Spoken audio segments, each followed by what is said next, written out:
Friends. Onion Seema చూడండి. నేను ఇప్పుడు గుత్తి వంకాయ చేస్తున్నా. మసాలా పెట్టేసాను చూడండి. జీలకర్ర, వెల్లుల్లి, ఆనియన్స్, కొబ్బరి, శనగపప్పులు, ధనియాల పొడి, కారం పొడి, కొద్దిగా ఉప్పు వేసి, చింతపండు, లైట్గా బెల్లం అన్నీ మసాలా కొట్టి ఇక్కడ వేసుకున్నాం. ఇవి ఎర్రగడ్డలు దాంట్లో తీ లేకుంటే సరేపో చూడండి. ఆనియన్స్ వేసాం. మసాలా రెడీగా ఉంది.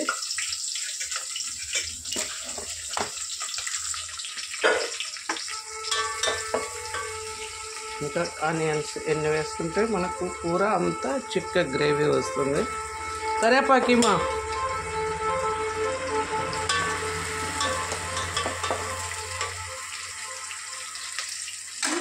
కరివేపాకు, కొత్తిమీర ఉందా అంటే కడిగి 2 వేసాయి.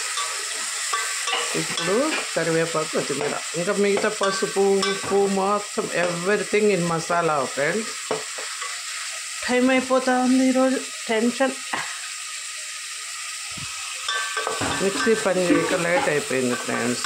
అందుకని లేట్ అయిపోయింది కాబట్టి సాల్ట్ ఆల్రెడీ మసాలా వేసాను, కానీ ముక్కలు మెత్తబడ్డానికి కొద్దిగా తక్కువ ఉందనిపించింది.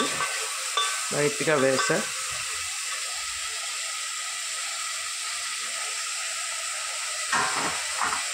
అవి మళ్ళీ దోసపిండిలోకి వేసి అయితే ఇప్పుడు నువ్వులు వేసినావు కదా మసాలాలో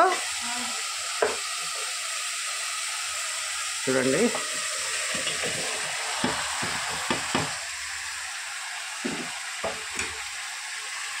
ఒక్క నిమిషం చేయి కడుక్కుంటువా పట్టుకుందరా. గుడ్డేది ఇంక కలబెట్టేస్తామని. ఇప్పుడు అన్ని ముక్కలు అన్నీ వేసాం కదా ఫ్రెండ్స్. గరిటెతో అవసరం లేదు, ఇలా కలబెట్టుకోవాలి. కిందకు పైకి అంటే వచ్చేస్తుంది. అంతే పెట్టుకొని మిగిలిన మసాలా ఉంది కదా కడిగి వేసుకోవడమే ఫ్రెండ్స్. కొద్దిగా వాటర్ వేసుకుంటే గుమగుమలాడే గుత్తి వంకాయ రెడీ. చూడండి ఎంత బాగుందో. ఎసరు కాస్త కడిగి వేయడమే ఫ్రెండ్స్. టైం అయిపోయింది కాబట్టి ఇంకా మళ్ళీ చూపించలేం.